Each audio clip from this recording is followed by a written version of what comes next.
Assalamu alaikum everyone, my name is Akif Nawaz and I welcome you all to another video on linguistics in which we are going to talk about another chapter that is related to morphology. So in today's video we are going to talk about what is morphology and what are morphemes. Most of the students have a lot of issues when it comes to the understanding of morphology and morphemes, and at the end of the day everything will be quite clear to you. So now let's start. What is morphology? Morphology basically is the branch of linguistics concerned with the structure and formation of words. So the important thing to note down is that it is actually the study of words, but we're concerned with the structure and formation of words, that how a word is formed and what is the structure of a word. Okay, now it focuses on how words are composed of smaller meaningful units called morphemes. Now what are morphemes? The smallest meaningful units. Although it seems a bit difficult, but we'll explain it through examples so that it becomes quite clearer to all of us. Now morphology explores how these morphemes combine to create new words or modify existing ones. It means that morphology is all about the combination of morphemes, because in a word we can have either one or more morphemes. So in morphology we study that how many morphemes are there and how these morphemes are combined together in order to make words or combined together to modify the existing word. Okay, let's talk about it through examples. Now there's a word renewed, consists of three morphemes, although it's a single word renewed, but there are three morphemes, right? Now it can be broken down into three parts: re, new, and at the end we have ed.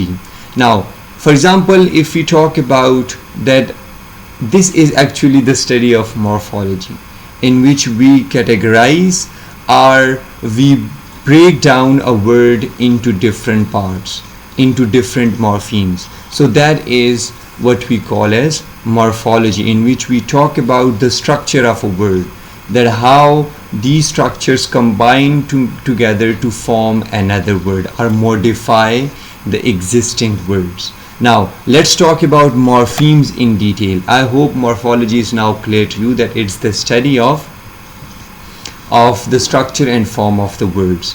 Now what is a morpheme? Morpheme basically is the smallest unit of meaning in a language. Morphemes can either be free or bound, but let's talk about morpheme in detail. The smallest meaningful unit in a language is called as morpheme. Let's talk about this example now. Now renewed, there are three morphemes in it: re, new, and ed. Now let's talk about all these three chunks, these three morphemes. Re means again, it's a prefix because it means something. Re means again. New, we all know the meaning of this word, and ed actually tells us about the tense, about the time, that something that has happened in the past. Okay, now there's a prefix, root word, and a suffix. Now these are the three elements, three morphemes, and all these three morphemes are meaningful. It provides us a meaning, so that is what makes it a morpheme. Okay, now it's the smallest meaningful unit, and there are two types of morphemes. The first one is free morpheme, the other one is bound morpheme. Now what are free morphemes? Free morphemes basically are the words that can stand alone and is meaningful, right? For example, the word book, there's only one morpheme and it can stand alone. It means something when it's alone. Okay, now the next one is bound morpheme. Bound morphemes are those morphemes that cannot stand alone, although they can, but they cannot provide us meaning. So that's why we can say that morphemes that cannot stand alone, like there's a word unhappy, and in unhappy there are two morphemes, happy and un.